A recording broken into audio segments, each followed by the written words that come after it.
Well, we start right here in New York, where the Cavs, they had their heart broken. I see what you did there. What about Nice the little Knicks' pun. heart was in the right place? Okay. All right, let's get to the highlight here of Game 2. This was a quality win for the New York Knicks, in large part because of Josh Hart. Cleveland, they were willing to leave him out there, and they ended up getting bit by this. You can see Evan Mobley well off him as he hits the three. How about this pass? Yeah, Jared Allen off him again. Stunting at him. Allen once again Just off him. playing free safety. So he was playing free safety. It hurt them. Let's take a listen to Jared Allen on their defensive strategy here. Obviously, as an NBA player, he's going to make three-pointers.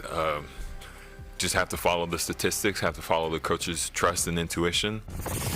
I'm never a huge analytics guy.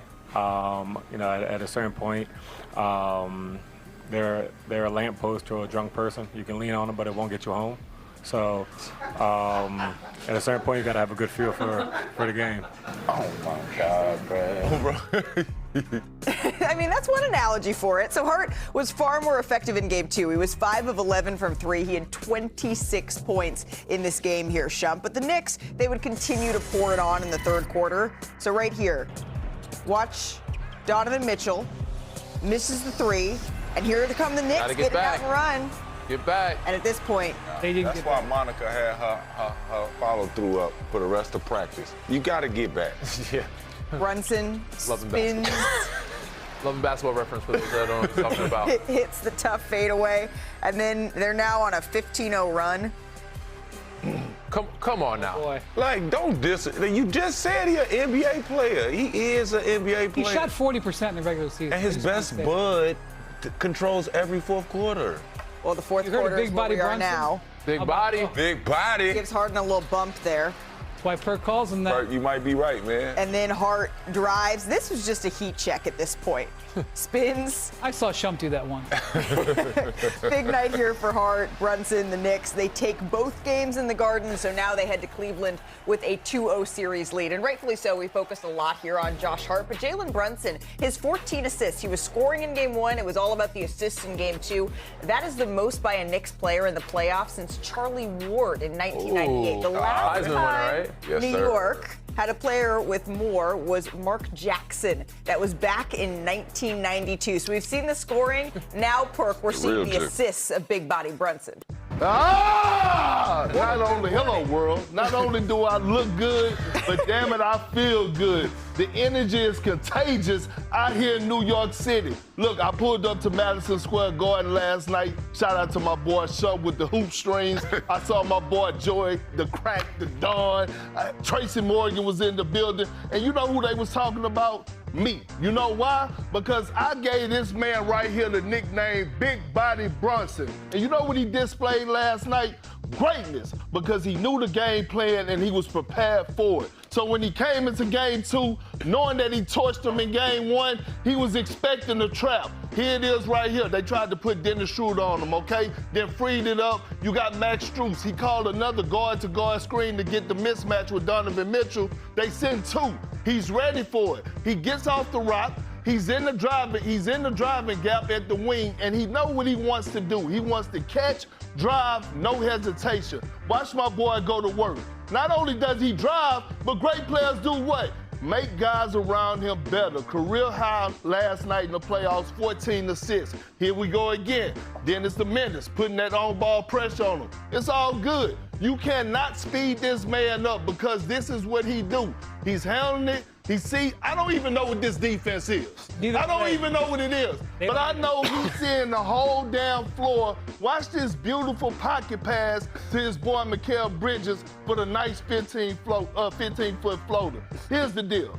When you're great, you're able to get yours and you also live in the moment. Last night, we saw him live in the moment in Game 2. He knew the trap, the double teams were coming. Career high 14 assists.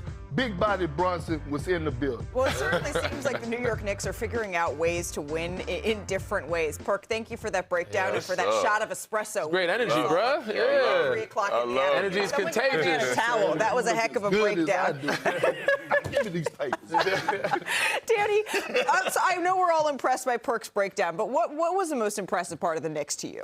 I mean, it's just they find different ways to skin a cat, to win games. And it's one game it might be Landry Shamet, one game it might be Deuce McBride. Yeah. Last night it was Josh Hart. And his mental fortitude of hearing the rumblings of people saying, you know, his plus-minus off the court. He was benched in game They were one. benching him. And to come back after seeing that in a big city like New York, you know the microscope is bigger. So there's a lot of media attention. To take that on and say, our next game, I'm going to be confident.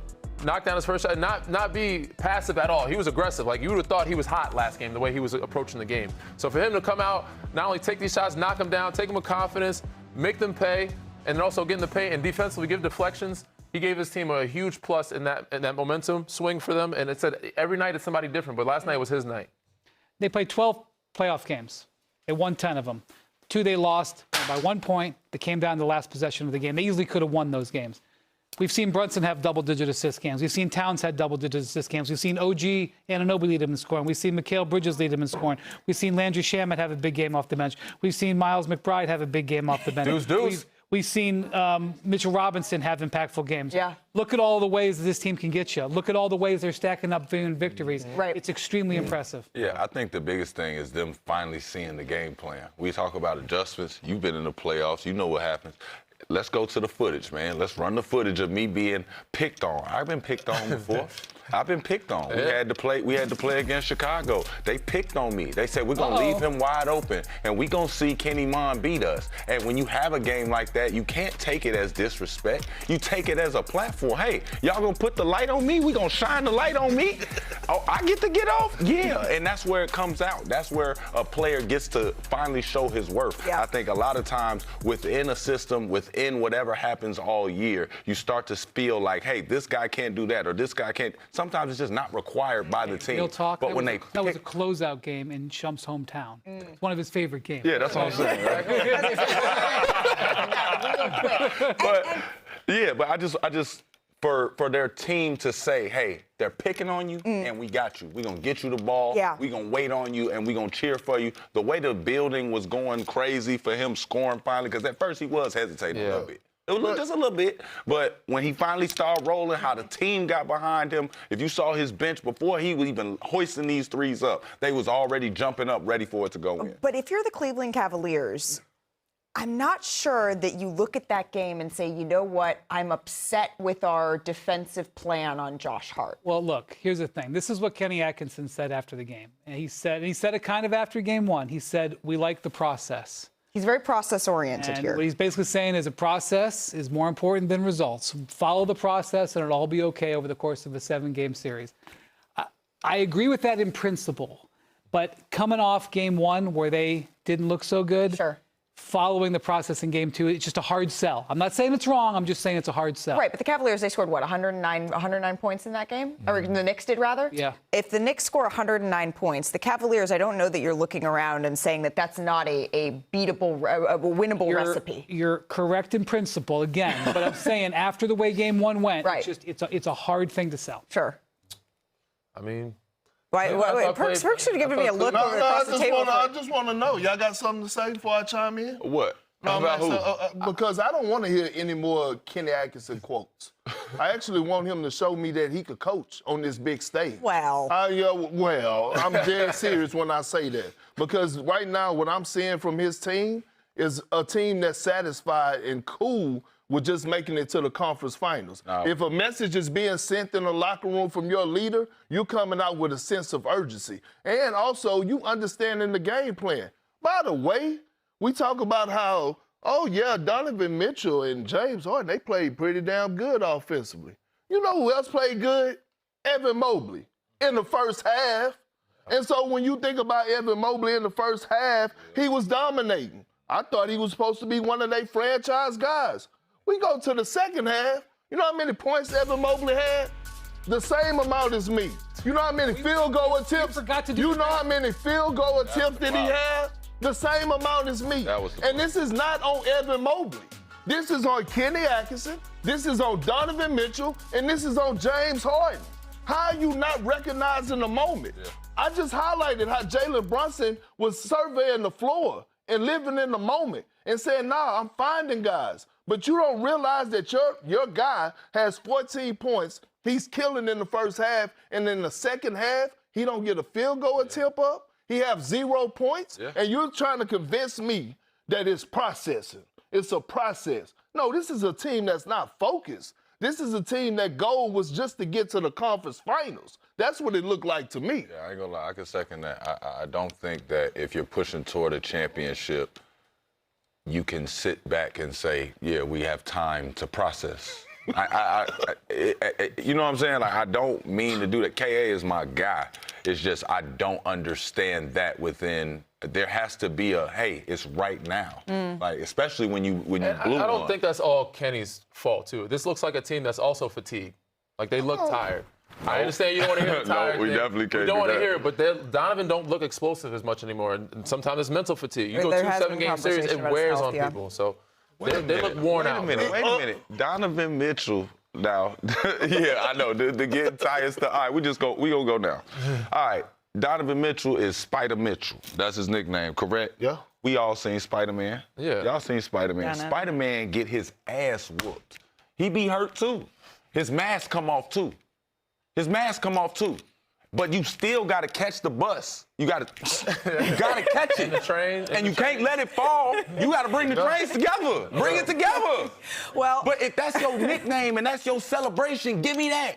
Give me maybe at that. home You can't is be the place that they're tired. going They'll get to. some- They're 6-1 at home, and so now their task is going to be to defend home court. We do have a lot more to get to in this year's Eastern Conference Finals, but let's shift briefly here to tonight's massive Western Conference showdown between the Thunder and the Spurs here. SGA Wemby, they will be in action, but the question is who is going to join them, right? So our Shams Charania is here with us. Shams, what can you tell us about the status of De'Aaron Fox, of Dylan Harper, and of Jalen Williams? We've got a lot of injuries here. Malika, let's start with Jalen Williams, a.k.a. J-Dub. I'm told he's going to be reevaluated on a game-to-game basis. This is a reoccurring hamstring issue for Jalen Williams. It's the second injury to the same hamstring in just under 1 month. So given that it's the hamstring, the nature of this injury, and Oklahoma City really looking long-term with its players, it is more unlikely that J-Dub plays tonight in Game 3. On the other side with the San Antonio Spurs, De'Aaron Fox, I'm told he's a game-time decision. The injury here is a high ankle sprain. I'm told Fox is making improvements today. There's still some soreness. The Spurs will know closer to game time whether Fox will be able to play.